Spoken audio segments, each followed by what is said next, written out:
본 말씀이 나를 대신하여였는데 어젯밤에 한 번 더 말씀을 준비하면서 제목을 바꿨습니다. 하나님은 다 계획이 있으시구나 라는 주제로 오늘 함께 말씀을 나눠보겠습니다.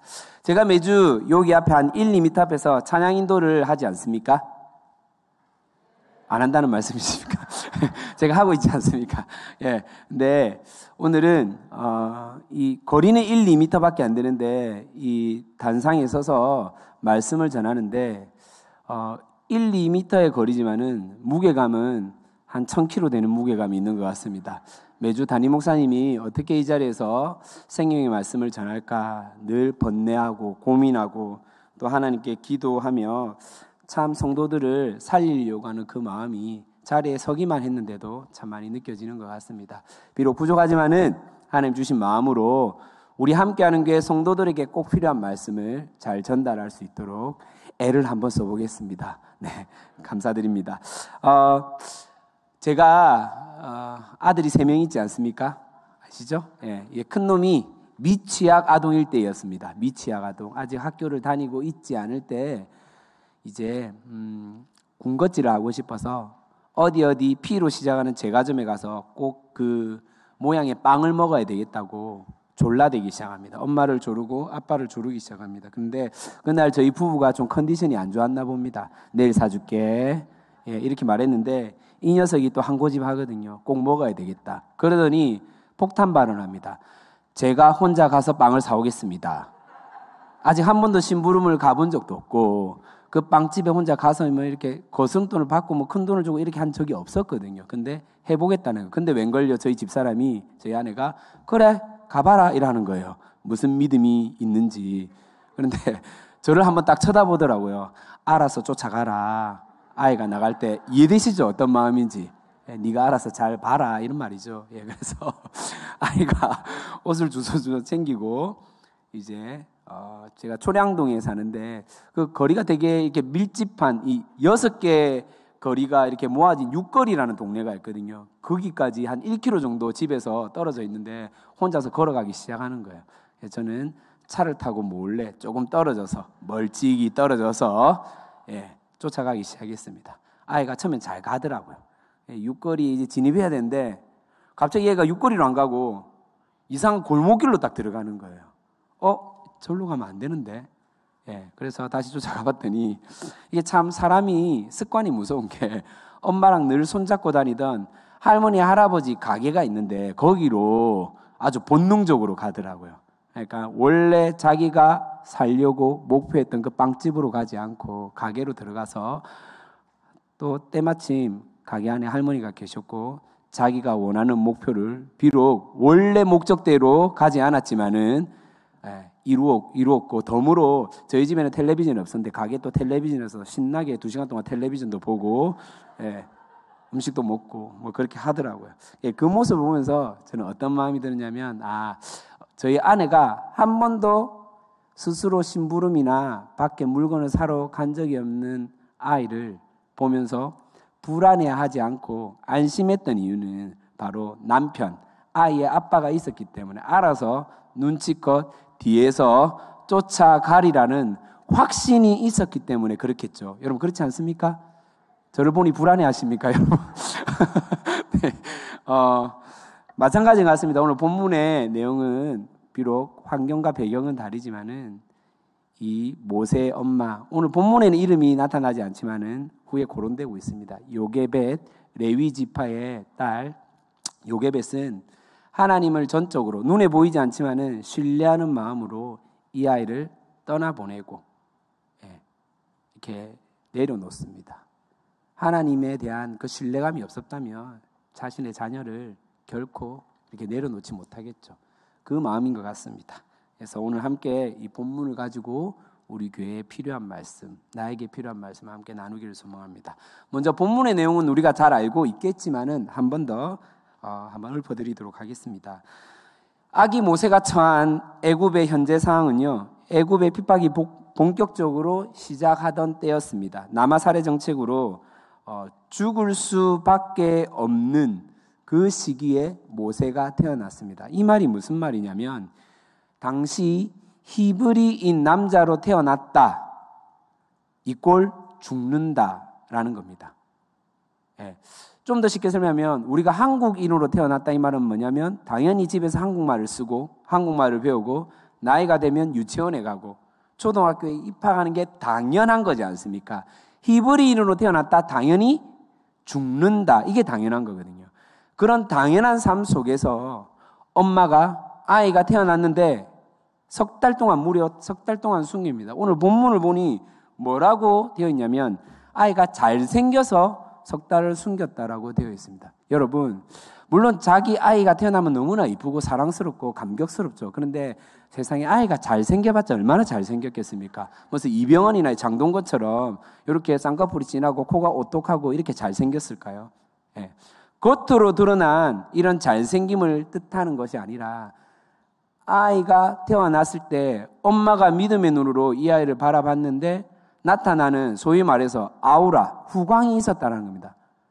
이게 특별한 어떤 보여지는, 영적으로 느껴지는 아이의 모습이 있다라는 것입니다. 그래서 이 아이를 무려 석 달 동안 키웁니다. 하지만 시일이 지나면서 아이의 덩치가 커지고 울음소리가 커짐에 따라서 결국 숨길 수 없는 상황이 되자 갈대 상자 안에 아이를 넣고 나일강과 갈대 사이에 둡니다. 많은 성도들이 조금 이렇게 잘못 알고 있는 지식이 있는데 갈대 상자를 만들어서 나일강가로 흘려보냈다, 떠나보냈다라고 생각하는데 본문을 보니 정확하게 나일강가 갈대 사이에 그 상자를 그냥 두었다라고 되어 있습니다. 그러니까 뭐 상자가 움직이거나 그러지 않았다는 거죠. 흘려 떠내려갔다는 것은 잘못된 부분이고 정확하게는 상자를 갈대 사이에 그대로 둡니다. 때마침 바로의 딸이 목욕하러 그 강가로 나와 갈대 상자를 발견하게 되었고 히브리인 아이를 발견하였는데 그 절묘한 타이밍에 아이의 누나인 미리암이 등장하였고 히브리인 유모 친엄마인 요게벳이 추천되어서 유모로 데리고 옵니다. 그리고 일정 기간 동안 자라다가 궁으로 들어가 이제 실제 이 바로 공주의 양자로 들어가게 되는 내용, 우리가 너무나도 잘 알고 있는 내용입니다. 이 본문 말씀을 통해서 하나님의 계획하심이 얼마나 놀라운지 다시 한번 더 우리가 새삼 느껴보고 체험되어지기를 진심으로 소망합니다. 우리가 한 번 더 따라해 보겠습니다. 하나님은 다 계획이 있으시구나. 네, 하나님의 그 계획을 우리가 실제 한번 깨달아 가기를 소망합니다. 첫 번째는 본문 말씀을 통해서 불쌍히 여겼다라는 것입니다. 누가 누구를 불쌍히 여겼다고 되어 있습니까?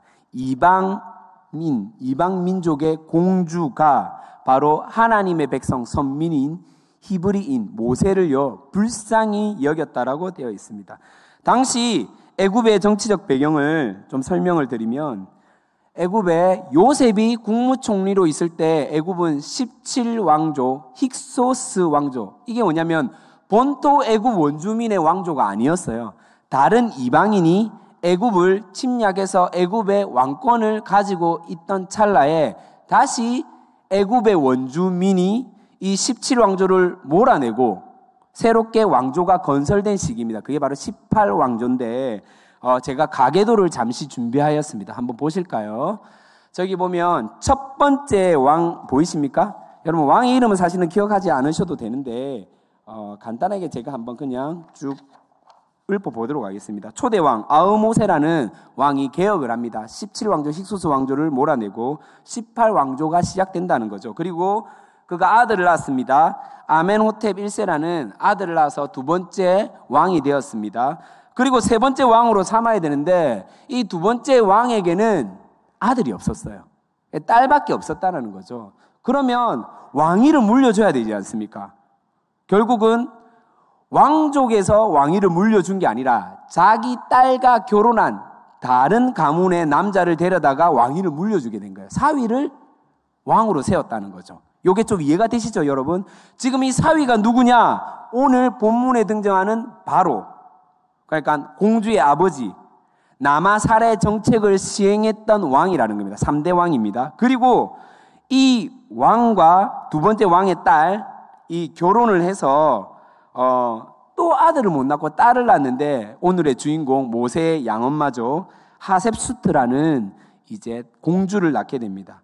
그러니까 여전히 아들이 없는 거예요. 그래서 이 바로 왕은요, 동일한 방법으로 후처를 들여서 또 아들을 낳는데 그 아들이 누구냐면 바로 투트모스 2세입니다. 그러니까 본문에 등장하는 바로는 투트모스 1세고 모세의 라이벌은 투트모스 2세라고 생각하시면 됩니다. 참 쉽죠? 여러분 어렵지 않죠? 네, 쉽게 계속해서 말씀을 좀 드리도록 하겠습니다. 하셉수트라는 이 공주는 훗날에 5대 왕이 되는데 생각해 보십시다. 이 하셉수트, 오늘 등장하는 모세의 양엄마 이 공주가요, 딱 보니까 자기의 아버지도 왕족이 아니야. 정확하게는 자기 엄마만 오리지널 정통성을 가지고 있는 공주지 않습니까? 자기 아빠도 다른 가문에서 데리고 왔거든요. 왕이 되었어. 그런데 보니까 아들을 못 낳고 자기를 낳았단 말이에요. 후처를 통해서 이복남매가 생겼는데 이 이복남매가 또 왕이 되었거든요. 그래서 이복남매랑 결혼을 해요. 예, 남매끼리 결혼을 하거든요. 그런데 이 사이에 자기한테도 아들이 있다 없다? 지금 가계도를 보시면 알겠지만 하셉수트하고 투트모스 2세가 결혼을 하거든요. 아들이 있습니까 없습니까? 없어요. 그래서 투트모스 2세 4대 왕이 다시 후처를 들여서 아들을 낳았다는 것입니다. 그러면 우리가 지금 누구 입장에서 한번 생각을 해봐야 되냐면 하셉수트는 지금 어떤 마음이었을까요? 하셉수트가 누구냐면 지금 모세의 양엄마입니다. 바로의 공주를 말하는 겁니다. 공주는 지금 어떤 마음이었을까요? 생각을 해보십시다. 하셉수트는요, 분명히 그런 생각이 있었을 거예요. 남편이 있는데 자녀가 없다. 그 이전에 가계도를 또 보니, 아버지가 들어보니 우리 아버지도 왕족의 정통성을 가지고 있지 않다. 딸만 있었다. 사위가 왕이 됐는데 여전히 나도 아들이 없어서 이 왕위를 이어가지 못하는 상황이 되었다. 라는 그 어떤 왕위 계승에 대한 책임에서 자유로울 수 없었던 부분이 분명히 있지 않았을까. 그리고 아들을 못 낳았다라는 그 서러움이 분명히 있지 않았을까. 결국은 후처를 통해서 아들이 나타났고 다시 왕이 되거든요. 우리나라도 마찬가지지만은 당시 왕족의 가장 큰 책임과 걱정은 후사를 낳아서 왕위를 이어간다라는 것입니다. 결국 자신은 남편의 아버지처럼 후처를 두어서 아들을 낳죠. 참고로 하셉수트는요, 나중에 남편이 죽고 나서 자기가 직접 왕이 되거든요. 그림이 있는데 한번 띄워보시죠. 18왕조에서 가장 강력한 여왕 중에 한 사람이 바로 저 하셉수트 여왕인데, 지금 턱 밑에 있는 게 저게 수염이거든요. 그러니까 여자임에도 불구하고 남자처럼 수염을 이렇게 모양으로 만들었다는 겁니다. 거기에 대해서 남자에 대한 어떤, 지금도 마찬가지지만 남아 선호 사상이 엄청 심했던 그런 시기였다는 것을 우리가 볼 수 있습니다. 이런 하셉수트가 상황 가운데 나일 강가로 목욕하러 나왔다. 오늘 본문에 보니까 목욕하러 나왔다는 겁니다. 자, 보십시다. 애굽의 왕궁에 목욕탕이 있었을까요? 없었을까요? 당연히 있었겠죠. 없어서 나일 강가에 목욕하러 나왔겠습니까? 절대 아닙니다. 그러면 뭔가 특별한 이유가 있었겠죠. 그러면 우리가 좀 전에 금방 애굽의 지금 왕족에 대한 가계도와 배경을 잠시 제가 설명을 해드렸지 않습니까? 자, 우리가 생각을 한 번만 돌려보십시다. 모세가 출애굽할 때 PK 박도금의 흑장 10가지 재앙은 결국은 무엇을 나타내냐면 애굽인들이 섬겼던 이방신을 나타내고 있거든요. 그 이방신의 본거지가 어디겠습니까? 나일강이라는 겁니다. 나일강. 그러면 하셉수트가, 공주가 나일강가에 와서 목욕을 했다라는 의미는 단지 그냥 오늘 광합성 좀 할까? 오늘 일광욕 좀 할까?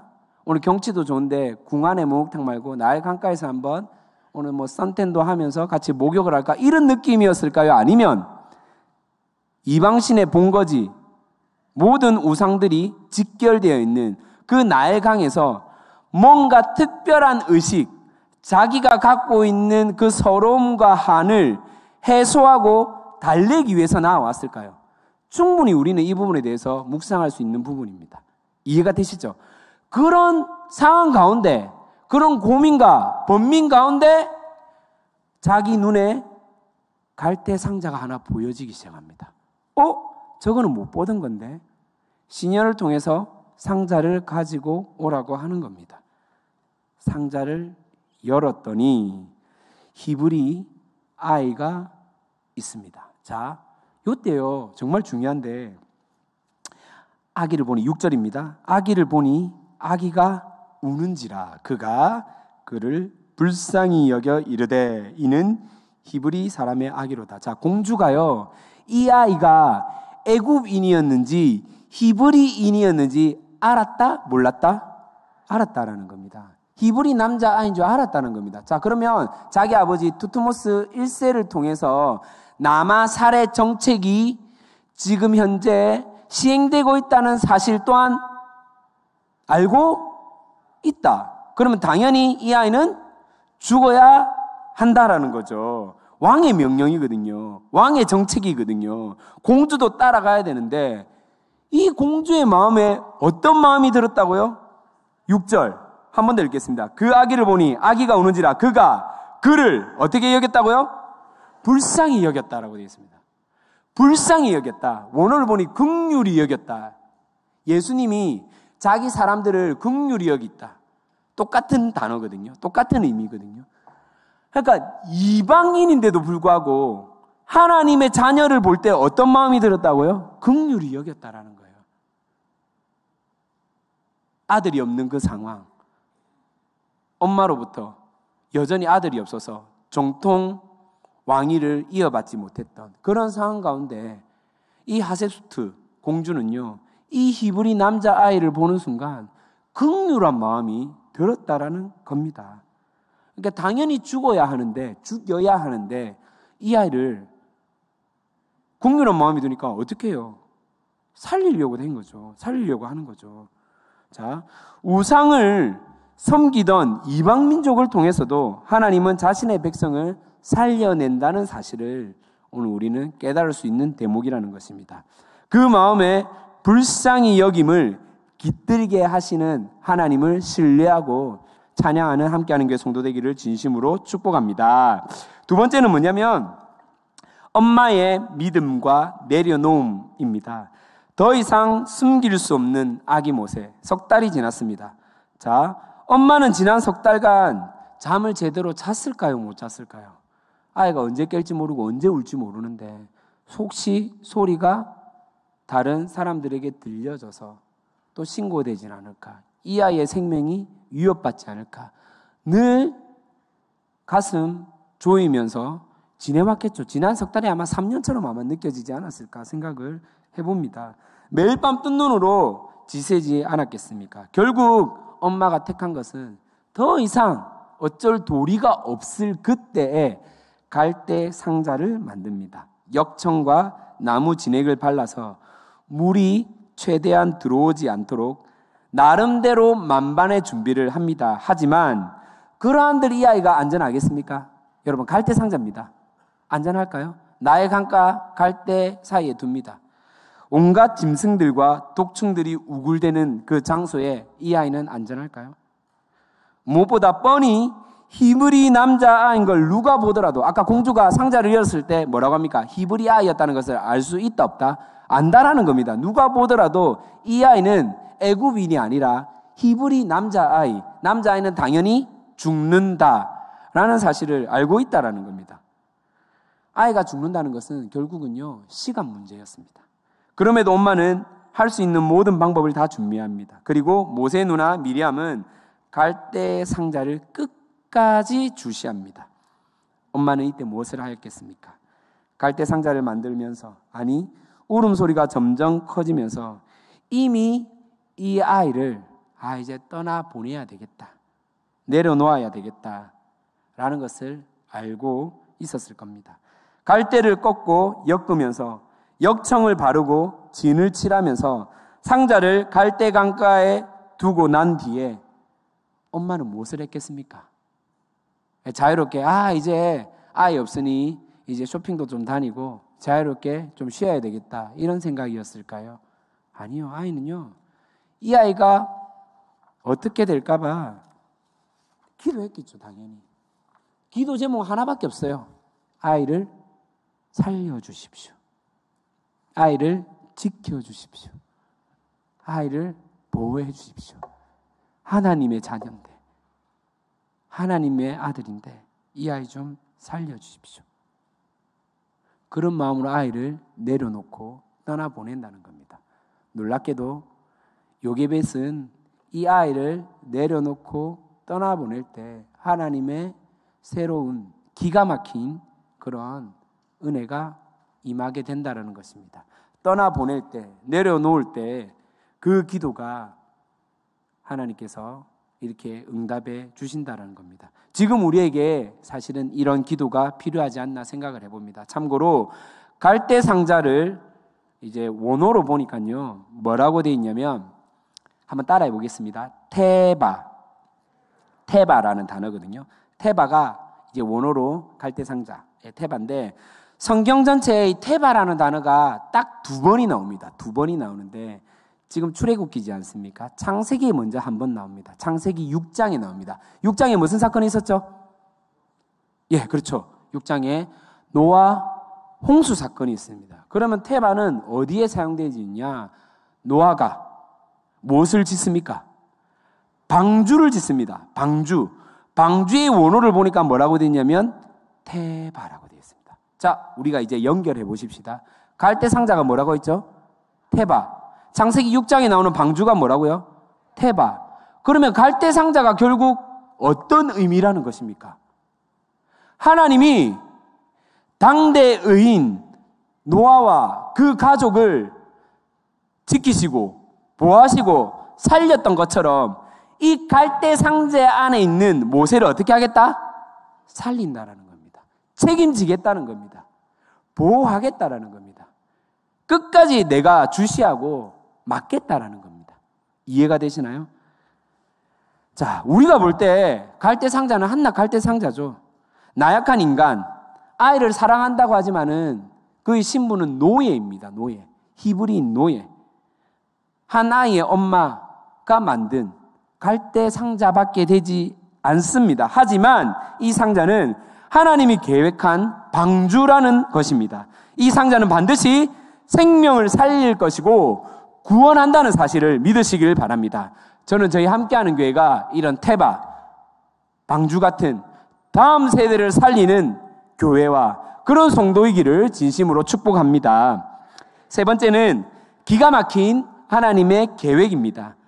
기적 같은 일이 일어납니다. 엄마의 결단과 믿음, 누나의 눈치와 재치, 그리고 애굽 왕 딸의 불쌍히 여김이 결합되어져서 이 아이가 애굽의 왕자로 거듭납니다. 무엇보다 아기 모세의 엄마가 초기 양육자가 되었다는 것이죠. 당시 아이가 젖을 뗄 때 나이가요 4세에서, 우리와 좀 다른데 4세에서 5세. 무슨 말이냐면 오늘날 유치원 입학하기 전까지 계속해서 젖을 먹인다고 합니다. 그러면 실제 요게벳이 아이를, 모세를 데리고 길렀을 때 몇 살 때까지? 약 5세 때까지는 아이를 계속 키웠다라는 겁니다. 저희 담임 목사님께서 늘 강조하신 것인데 36개월까지는 꼭 엄마가 아이를 키워야 된다. 늘 강조하지 않습니까?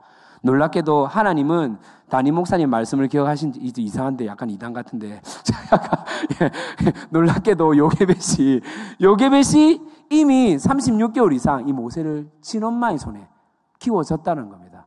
더 놀라운 건 뭔지 압니까? 수당을 받고 키웠다는 겁니다. 너무 놀랍지 않습니까, 여러분?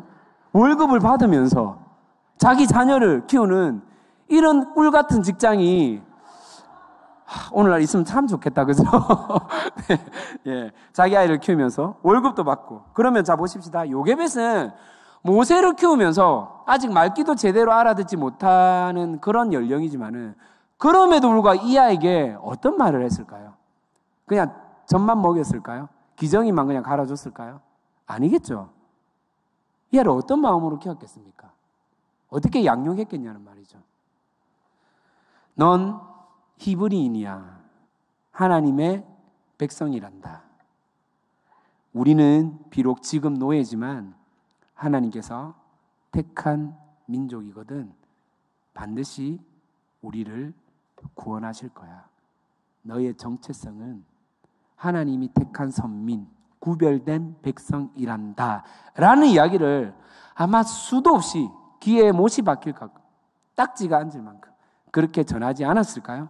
이 말은 뭐냐면 존재적으로 모세가 얼마나 위대하고 특별한 사람인지를 그 정체성을 계속해서 심어줬다라는 것입니다. 네. 그리고 10절을 보니 아기가 자라매 바로의 딸에게로 데려가니 그가 그의 아들이 되니라 라고 되어 있습니다. 자, 연수가 어느 정도 지났겠죠.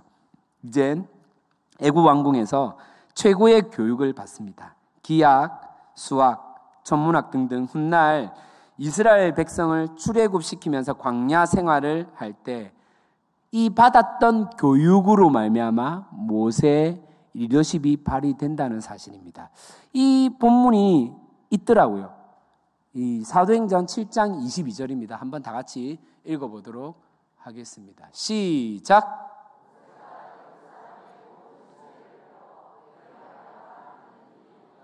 예, 보시면 나와 있죠. 모세가 왕궁에서 받았던 여러 가지 그런 교육들, 경험, 지식들을 결국 축적하여서 이스라엘 백성을 인도하는 그런 발판이 되었다. 물론 하나님이 인도하시죠. 구름 기둥으로 불 기둥으로 인도하셨고 때에 따라서 말씀을 주셨는데 기본적 베이스 소양을 모세가 어디에서요? 애굽 왕궁에서 배워왔다라는 것입니다. 그냥 되었겠습니까? 여러분, 이 모든 상황들이요, 모세가 어려서부터 이렇게 공주의 손에 발견되어지고 불쌍히 여김을 받고 또 유모가, 친엄마가 유모가 되고 다시 왕궁으로 들어가서 교육을 받는 것이 그냥 우연히 되었겠습니까? 결코 그렇지 않습니다. 아무리 요게벳이 계획을 해서 되었다고 하더라도, 아니 디테일하게 뭔가 이렇게 계획을 잡았다 하더라도 오랜 기간 동안 준비하고 시장조사를 철저히 하여서 정말로 이렇게 하면 살 거야 라고 생각을 하였어도 성공하리라는 보장이 있었을까요? 자, 한 번 더 구체적으로 한번 이 질문을 던져봅니다. 공주가 나타날 때를 기다리면서 이때다 싶어 상자를 만들어 갈대 사이에 두면 공주가 나타나 상자가 안전하게 있을 확률이 얼마나 될 것 같습니까? 공주가 갈대 상자를 봤을 확률은 또 얼마나 될 것 같습니까? 아니 그 상자를 가지고 오라고 할 확률은 또 얼마나 될 것 같습니까? 불쌍히 여기는 그 마음이 들 수 있는 확률은 얼마나 될 것 같습니까? 때마침 누이 미리암이 공주에게로 다가가서 좋은 유모가 있습니다 라고 말을 했는데 그 말을 들어줄 수 있는 확률은 또 얼마나 될 것 같습니까? 친엄마, 즉 요게벳이 유모로 올 확률, 그리고 바로의 딸이 모세를 이방인 죽어야 할 남자아이가 양자로 삼을 확률은 얼마나 될 것 같습니까? 여러분, 인간적인 방법과 계획으로는요 결코 확률이 그냥 제로예요. 이루어질 수 없다고요. 일어날 수 없는 상황입니다. 우리가 부르는 찬양의 가사처럼 모든 것이 하나님의 은혜라는 사실을 여러분들이 꼭 기억하시기를 바랍니다. 놀랍게도 오늘 본문에 출애굽기 2장 1절로부터 10절까지 하나님이라는 단어가 하나도 나오지 않습니다. 하나님이 하셨다, 하나님이 도우셨다, 하나님이 인도하셨다 등등 한마디도 나오지 않습니다. 하지만 나타나지 않아도, 드러나지 않아도 하나님의 섭리가 있다는 것을 우리는 믿고 살아가는 성도이기를 진심으로 축복합니다. 하나님의 놀라운 그 섭리, 기가 막힌 계획이 있다라는 것입니다. 우리 삶도 기가 막히게 하나님께서 인도하고 계신다는 사실을 믿고 살아가기를 진심으로 기도합니다. 도저히 내 힘으로 어쩌지 못하는 상황 가운데 오늘날까지 인도하신 하나님의 은혜가 있다는 것, 하나님의 그 놀라운 계획이 있다는 사실을 믿고 그렇게 버티고 살아가는 함께하는 게 성도이기를 진심으로 축복합니다. 제가 잘 알고 계시는 목사님이 계신데 이 목사님과 함께 예전에 남포동에서 부산 크리스마스 트리 축제라는 행사를 같이 운영을 했었어요. 그래서 거의 2년 동안 이 크리스마스 트리 축제가 한 50일 동안 진행하는데 50일 동안 매일 먹고 자고 이렇게 했던, 그리고 같이 여행도 가고 그쪽 가족이랑 우리 가족이랑 같이 뭐 식사도 하고, 그 아이들이 결국 10대 캠프에 참여하여서 수련회 참석해서 뭐 은혜도 받고 했던 그런 기억이 있습니다. 이 사모님께서 이 목사님 사모님이 결국은 뭐 그런 여러 가지 성시화 운동을 하다가 개척교회를 설립을 했고, 그 교회 가운데 특송을 한번 부른 적이 있어요. 특송. 그 특송 영상을 이 시간 잠시 한번, 조금 시간이 긴데 한번 보도록 하겠습니다. 자, 영상 큐.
자, 요까지 한번 보도록 하겠습니다.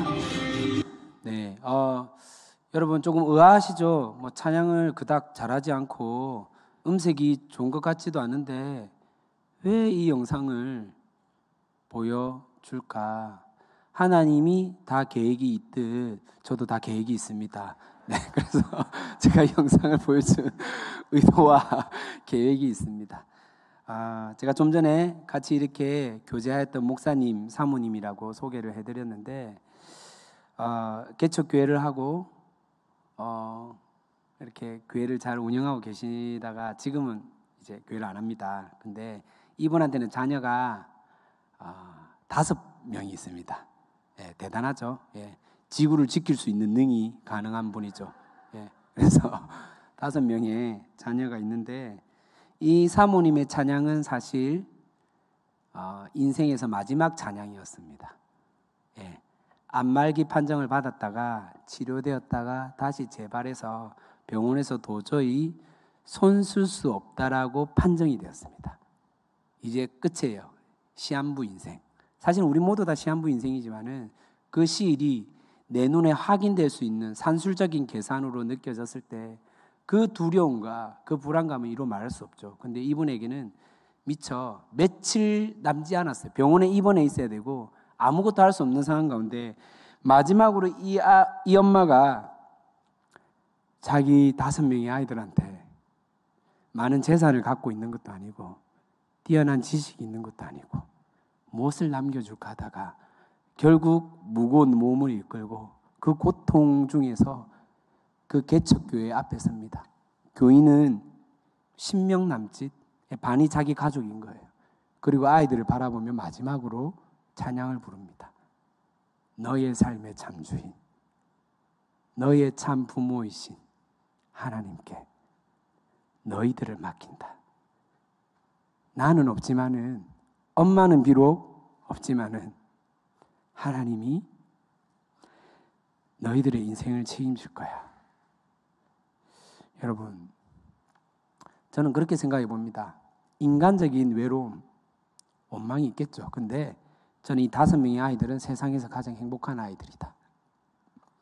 가장 안전한 아이들이다. 왜냐하면 이 엄마의 고백은요, 하나님을 향한 90% 신뢰가 아니에요.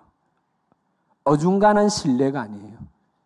지금은 하나님을 100% 신뢰할 수밖에 없는 상황이라는 거죠.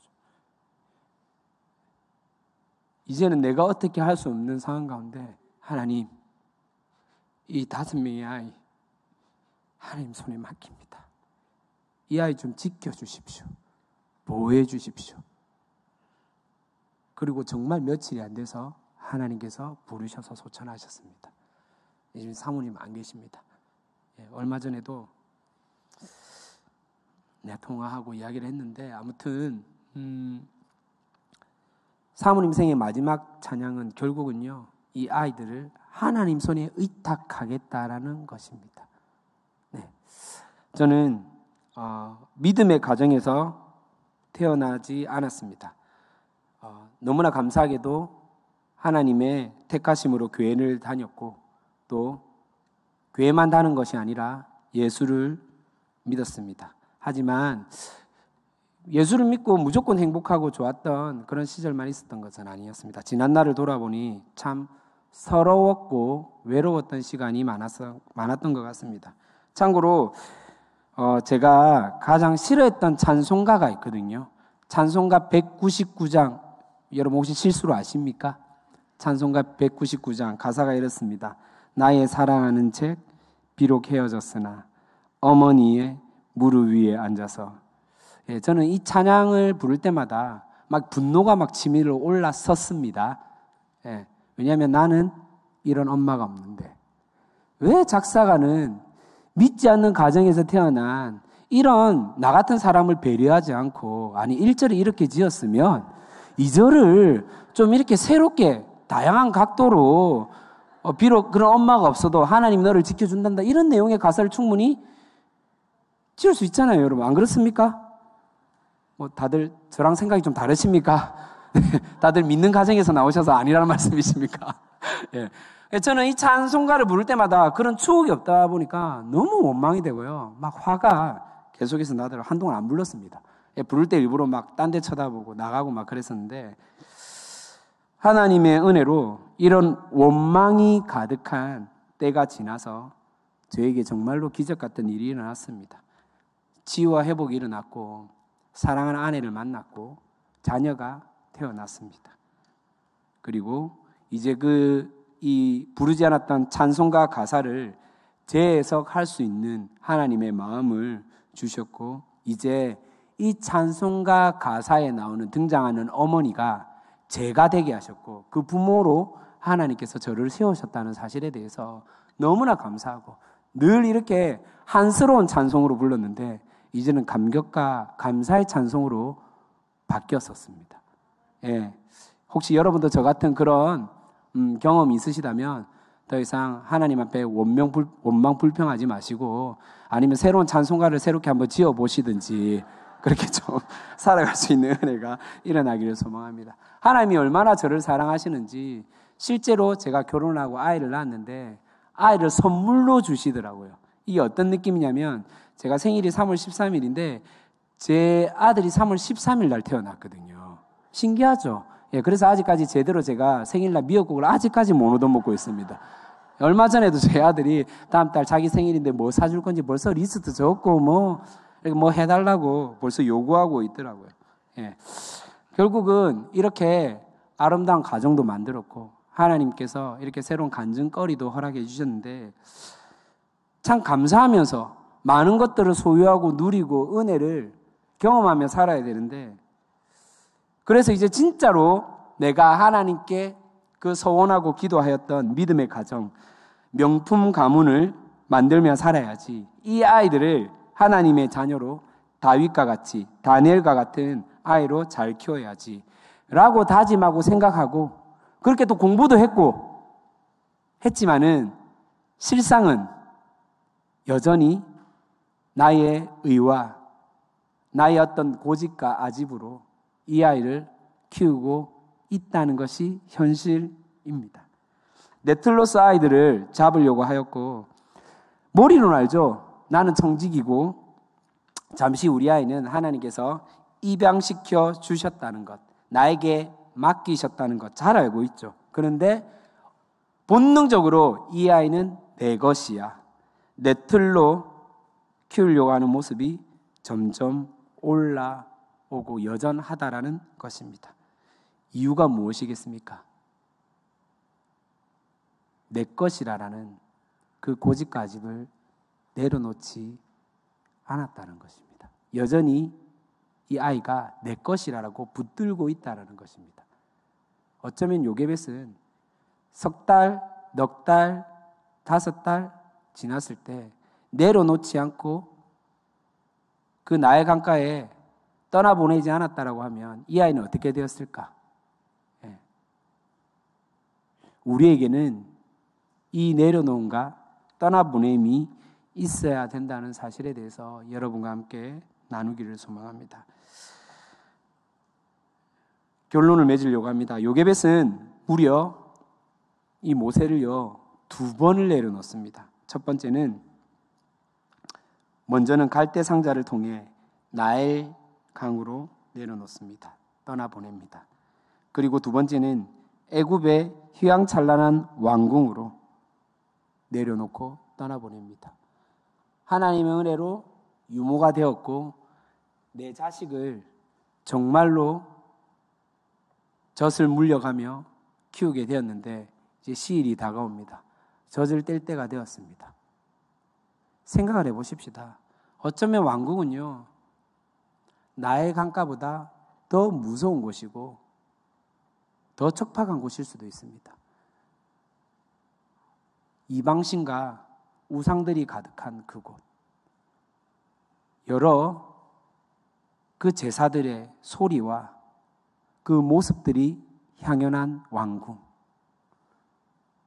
자신의 소유를 위해서 치열하게 싸워나가고 왕권을 차지하기 위해서 서로를 깎아내리고 비난하는 그 왕궁, 어쩌면 지금 우리가 살고 있는 세상이 그렇지 않나 생각을 해봅니다. 요게벳은 다시 떠나보내야 합니다. 아이가 크면 클수록 젖을 안 물려고 할 때 이제 아이는 정말로 떠나보내야 된다는 것을 직감하게 될 겁니다. 여러분, 요게벳이 그렇게 떠나보내게 나서 한 유일한 행동은요, 무엇이겠습니까? 이제 아이를 안 키워도 되니까 자유하겠지, 이런 마음이었을까요? 그동안 나는 할 만큼 했으니 이제 니는 알아서 잘 살아라 라고 방치했을 것 같습니까? 아니죠. 처음 갈대 상자를 만들면서 역청을 바르고 나무질을 칠하면서 눈물을 흘리며 기도했던 그 기도가 동일하게 왕궁에 들어가면서도 여전히 요게벳은 하나님을 향해서 기도하고 있었다라는 것입니다. 무슨 말이냐면 우리의 이 아집이 내려놓아질 때, 이 고집이 떠나보내질 때 하나님의 놀라운 계획하심과 은혜가 우리 다음 세대에게 일어난다는 사실을 여러분 믿으시기를 바랍니다. 하나님의 계획이 정말로 우리의 틀들이 깨어질 때 살아날 것이고 우리 다음 세대가 살아난다는 것입니다. 이제는 이 계획에 동참할 수 있는 믿음을 달라고 기도할 때가 지금인 것 같습니다. 우리 교회가 하나님의 계획 안에 있는 갈대 상자가 되게 하여 주시옵소서. 하나님, 진심으로 우리에게 맡겨진 이 다음 세대를 품고 말로만 다음 세대, 현수막에 적혀있는 그 글자로만 다음 세대가 아니라 구호만 다음 세대 외치는 것이 아니라 이 다음 세대 책임지고 기도하는 교회가 우리 함께하는 교회, 갈대 상자 같은 교회이기를 진심으로 소망합니다. 여러분, 화면에 보시면 우리 다음 세대 아이들이 보여질 겁니다. 이런 아이들이 있습니다. 유치부부터 초등부부터 그리고 청년부에 이르기까지 우리에게 맡겨진 수많은 다음 세대들 얼굴들을 한번 보십시오. 너무 많아서 얼굴도 잘 안 보이죠, 여러분. 제가 알고 있는 목사님이 약 성도들이, 어른 성도들이 한 400~500명 되는 그런 중형 교회에 담임 목회를 하고 계신데, 이분이 저에게 어떤 얘기를 하다가 2020년도 한 해 유아 세례 받은 아이 얘기가 나왔어요. 그러면서 몇 명이 받았냐고 하니까 1명 받았대요. 유아 세례 받은 아이가 몇 명이라고요? 1명. 근데 우리 너무 감사하게도 얼마나 많은 아이들이 있으면, 보세요, 얼굴도 잘 안 보이죠, 너무 많아가지고. 그렇지 않습니까, 여러분? 이렇게 많은 다음 세대들이 하나님께서 우리에게 맡기셨다는 겁니다. 보내셨다는 겁니다. 여러분, 우리는 우리의 아집과 고집으로 혹시나 이 아이를 여전히 우리의 생각과 틀로 키우려고 하고 있지는 않습니까? 아니면 너무 많으니까 알아서 잘 크겠지라고 방치하고 있지는 않습니까? 우리 진짜 맡겨진 이 아이들, 우리 진심으로 좀 마음을 모아 기도해야 할 때가 지금이지 않습니까? 코로나19로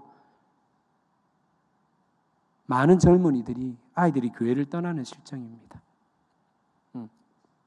교회 그 지부, 여러 가지 부정적인 모습들로 인해서 교회를 욕하는 그런 세대들이 늘어나는, 하지만 분명한 것은 기독교, 이 예수 믿는 진리만큼은 결코 변질되지 않고 변화되지 않는데도 불구하고 다 싸잡아 메어서 마치 아기를 목욕시키는데 목욕물만 버려야 되는데 아기조차 버리려고 하는 그런 습성들이 지금 젊은 세대 가운데 만연히 펼쳐지고 있다는 것입니다. 기도해야 됩니다. 우리 아이들을 대신하여 갈대 상자가 되는 함께하는 교회 되게 하여 주시옵소서. 우리 셀을 대신하여 갈대 상자가 되는 교회 공동체 되게 하여 주시옵소서. 다시 주님 주신 교회를 위해 역청과 진을 칠하는 그 기도를 하는 교회 되게 하여 주시옵소서. 우리 이런 기도해야 되지 않겠습니까? 우리 함께 찬양 드리면서 조금 전에 보았던 아이들의 얼굴을 떠올리며 함께 찬양하십시다. 나의 사랑하는 책, 나의 사랑하는 책, 비록 헤어졌으나 어머니의 무릎 위에 앉아서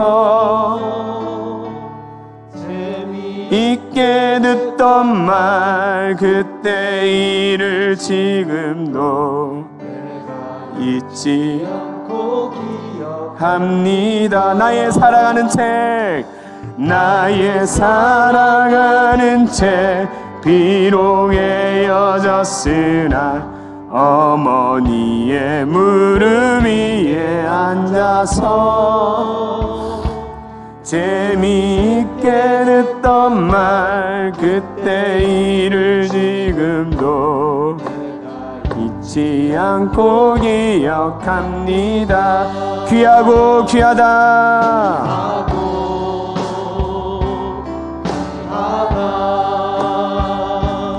우리 어머니가 들려주시던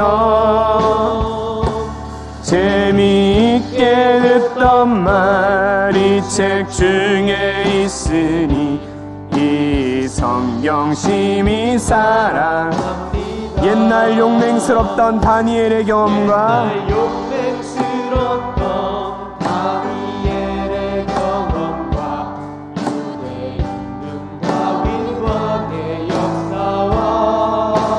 주의 선지 엘리야 바람 타고 하늘에 올라가던 일을 기억합니다. 예수 세상 계실 때 세상 계실 많은 고난 당하고 십자가에 달려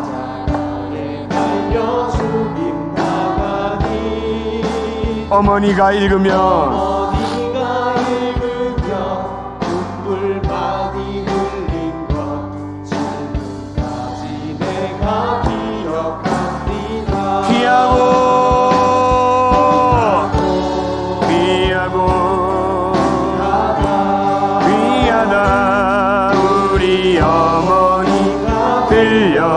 들려주시던 재미있게 듣던 말 이 책 중에 있으니 이 성경 심히 사랑합니다. 그때 일은 지나고 나의 눈에 선하고 어머니의 말씀 기억하면서 나도 시시때때로 성경 말씀 읽으며 뜻을 따라 살려 합니다. 귀하고 귀하다.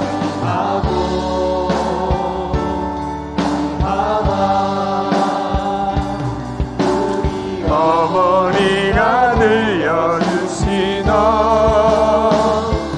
재미있게 듣던 말 이 책 중에 있으니 이 성경 심히 사랑합니다. 귀하고 귀하다. 우리 어머니가 들려주시던 재미있게 듣던 말 이 책 중에 있으니 이 성경 심히 사랑합니다. 부모라는 이름으로 우리에게 맡겨진 이 자유로운 영혼들을 혹여나 구속하고 있지는 않습니까? 보호와 안전이라는 미명하에 하나님 주신 이 아이들의 열정을 억압하고 있지는 않습니까? 어쩌면 우리 뜻대로 되지 않는 아이들을 바라보며 내 분노를 처리하는 샌드백처럼 내 감정의 총알바지로 기르고 있지는 않습니까? 늘 설교로 또는 강의로 살리는 말을 합시다. 감정의 지배 당하지 말고 성령의 통치를 받자며 그렇게 선포하고 여러분에게 말씀하였지만은 가장 안 되던 사람이, 지금도 그렇게 잘 못하고 지키지 못한 사람이 바로 저인 것을 돌아보게 됩니다. 여러분, 그래서 우리에게는 우리와 함께 하시는, 지금도 우리를 지키고 보호하시는, 지금도 우리에게 태발하는 갈대 상자를 허락하시는 성령 하나님이 계신 줄 믿으시기를 바랍니다. 우리 하나님께 우리 아이들을 맡겨드리십시다. 이 아이들을 여러분의 두 손 위에 올려주시고, 우리 함께하는 교회 다음 세대들 다시 사진을 한번 띄워주시고, 기억이 안 나시면 아이들의 얼굴을 떠올리면서, 하나님, 나의 힘으로, 나의 지혜로, 나의 지식으로, 나의 경험으로, 나의 능력으로 이 아이를 키우기가 너무나 힘이 듭니다. 감당할 수가 없습니다. 주님, 이 아이를 주님께 맡겨드리오니, 주님께 떠나보내오니, 주님께 흘려보내오니, 주님 책임져 주시옵소서. 우리 다음 세대 아이들을 끝까지 인도하여 주시옵소서. 우리에게 맡겨진 우리 아이들, 여러분의 자녀들, 또 우리 유아부, 유치부, 초등부, 중고등부, 청년부 아이들을 위해서 우리가 이 시간 주여라고 한번 외친 다음에 우리 아이를 위해서 한번 기도하도록 하겠습니다. 기도하겠습니다. 주여, 하나님 아버지, 우리에게 맡겨진 다음 세대를 위해 기도합니다. 하나님 아버지, 주님 불쌍히 여겨주시옵소서. 하나님 아버지, 우리 마음 가운데 하나님의 이 아이들을 향한 우리의 방법과 우리의 어각과 우리의 아직과 고집으로 키우려고 했던 지난날의 이 재성들을 내려놓게 하여 주시고, 하나님 아버지, 다시 한번 하나님 온전히 바라볼 수 있는 믿음이 우리 가운데 일어날 수 있도록 인도하여 주시옵소서. 하나님을 100% 신뢰할 수 있는 그 믿음, 하나님을 100% 하나님께 나가는 그 은혜가 우리 가운데 일어나기를 소망합니다. 하나님 아버지, 도와주시옵소서. 하나님 함께하는 교회가 정말로 때마다 되기를 원합니다. 함께하는 교회가 진심으로 하나님 아버지, 정말로 이 아이들을 살리는 하나님 아버지, 아이를 하나님 아버지 진심으로 하나님 앞에 온전히 올려드려지는 이 아이를 하나님 아버지 보호하고 책임지는 태바가 될 수 있도록 역사하여 주시옵소서. 하나님의 마음을 더욱더 깊이 다양하기를 원합니다. 하나님의 사랑을 더욱더 알아가기를 소망합니다. 주님,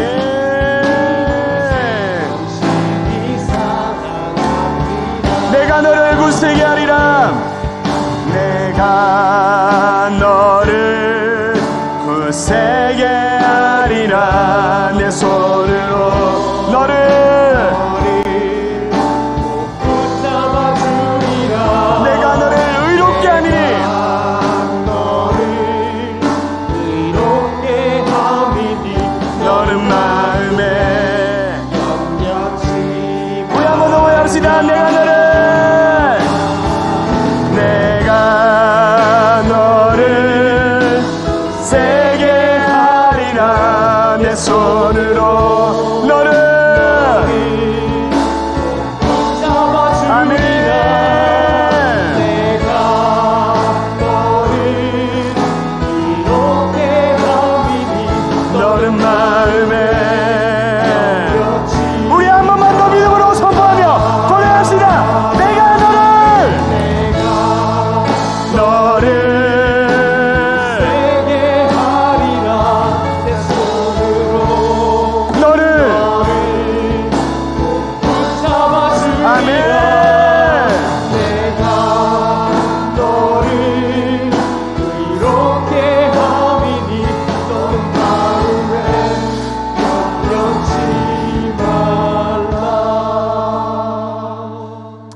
애굽의 노예 상황이나 오늘날 코로나19의 모습이 흡사 우리를 둘러싸고 있는 이 두려움과 고통이라는 공통분모를 가지고 있는 것 같습니다. 도저히 빠져나올 수 없을 것 같은 현재의 모습, 차마 표현할 수 없는 이 아픔과 불안함, 끝없는 고해, 팬데믹 속에서, 셀 공동체 속에서도 말 못할 그 아픔, 때거리는 떨어지고 월세 사무실 임대료는 내야 하고 직원들 월급은 져야 하고 자재비에 공과금에 아이들 학원비. 코로나는 너무 길게 느껴지는데 왜 이렇게 감당해야 할 것과 책임져야 할 것들, 이 부담감은 빨리 찾아오는지 여러분 그렇게 느껴지지 않습니까? 하지만 이런 상황 가운데서도 하나님은 다 계획이 있으십니다. 하나님은 우리에게 놀라운 계획을 가지고 계십니다. 나를 대신하여 이방 공주도 준비하셨고요, 나를 대신하여 유모도 준비하였습니다. 이젠 우리가 하나님을 대신하여, 감히 하나님을 대신하여 이 맡겨진 다음 세대, 우리에게 보내어진 이 다음 세대 살려내기를 진심으로 소망합니다. 우리 시간 한 가지만 더 기도하기를 소망합니다. 우리 셀, 우리 가족들을 위해서 기도해 주십시오. 여러분의 셀장님을 위해서, 부셀을 위해서. 코로나19 상황 가운데 너무나 어렵고 제한된 상황 속에서도 잘 버티고 견디어 주셔서 진심으로 감사합니다. 하지만 그 아픔, 고통 얼마나 힘듭니까?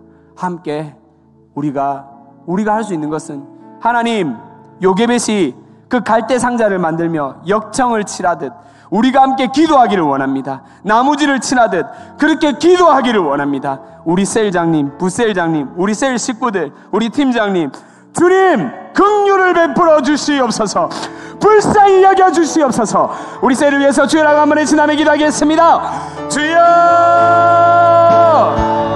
주님,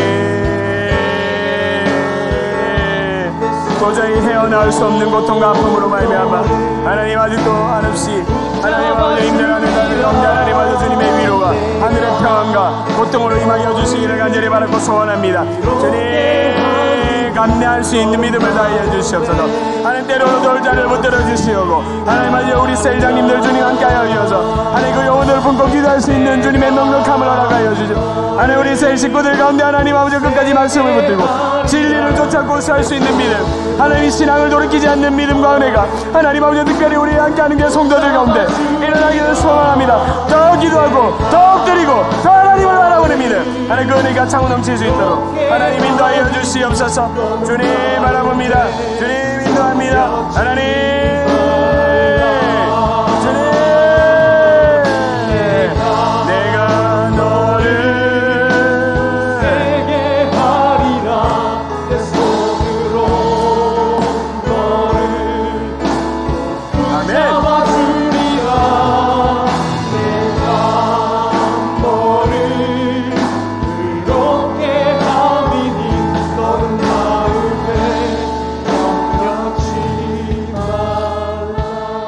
하나님 아버지, 참으로 참 팍팍한 삶입니다. 진리가 진리되지 못하는 그런 삶입니다. 그럼에도 구별된 성도로 우리를 세워주시고 창조주 하나님을 기념하며 예배할 수 있는 은혜 주셔서 감사합니다. 하나님, 나를 위해 하나님의 계획하신 것들 이제는 내가 믿음으로 받아들이고 인정하고 더욱더 하나님을 신뢰할 수 있는 그런 저희 구별된 성도로 살아갈 수 있도록 역사하여 주시옵소서. 하나님을 살리고 정말로 하나님의 마음으로 다음 세대를 살리는 그런 함께하는 게, 그 모세를 살려냈던 갈대 상자와 같은 테바 같은 함께하는 교회가 될 수 있도록 역사하여 주시옵소서. 그런 성도들이 되게 하여 주시옵소서. 우리 그런 마음으로 이 시간 마지막 찬양 드렸으면 좋겠는데, 이 시간 함께 좀 이 찬양을 서로 격려하고 나누고 위로하는 시간 가졌으면 좋겠습니다. 불을 한번 켜주시고 옆에 계신 분들을 향해서, 아내고 남편이고 가족이고 상관없습니다, 바라보시면서 함께 힘내라고, 내가 같이 기도하겠다라고 그 마음으로 함께 찬양하십시다. 우리가 간직해야 할 소중한 것이 있다면, 우리가 간직해야 할 소중한 것 있다면,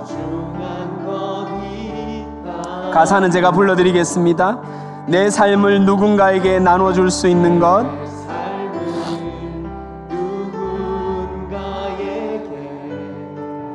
나눠줄 수 있는 것, 약하고 어리석은 나 자신을 본다 해도,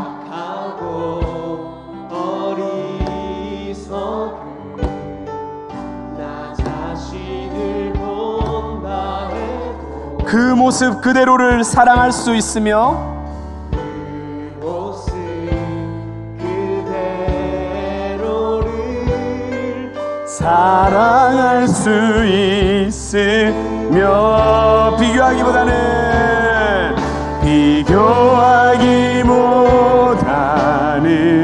너 자신을 갖고 가고, 너 자신을 갖고 가고, 우리를 사랑하신 그분을 믿으며,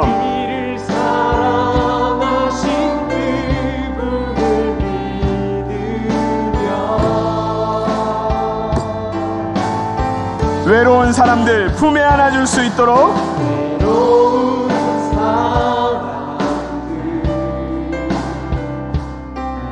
품에 안아줄 수 있도록, 우리 맘속에 소중한 것을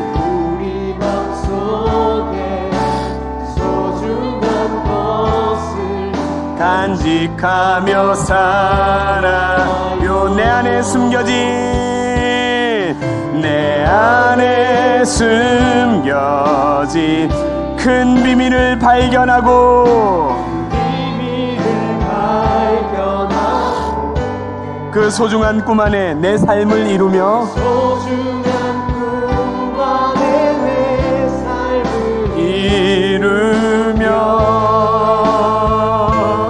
삶에 지친 사람들, 삶에 지친 찾아와 쉬어가도록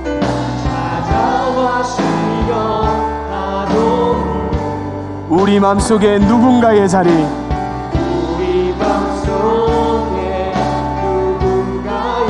남겨두며 살아요. 사랑하며 살아요. 사랑하며 살아요.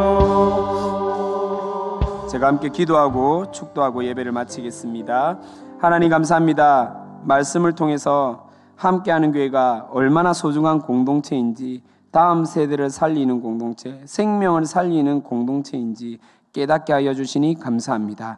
하나님의 놀라운 계획 가운데 있는 참 좋은 교회로 우리를 부르신 하나님의 은혜 다시 한 번 더 만끽하며 영혼을 살려내기를 소망합니다. 이제 그 영혼을 살리기 위해 우리가 더 이상 타협하지 아니하고 다시 하나님께 엎드리며 우리가 할 수 있는 유일한 방법, 기도합니다. 엎드립니다. 나무진을 지나며 역청을 바르는 그 기도가 함께하는 교회에 다시 한 번 더 나타날 수 있도록 주님 역사하여 주시옵소서. 지금은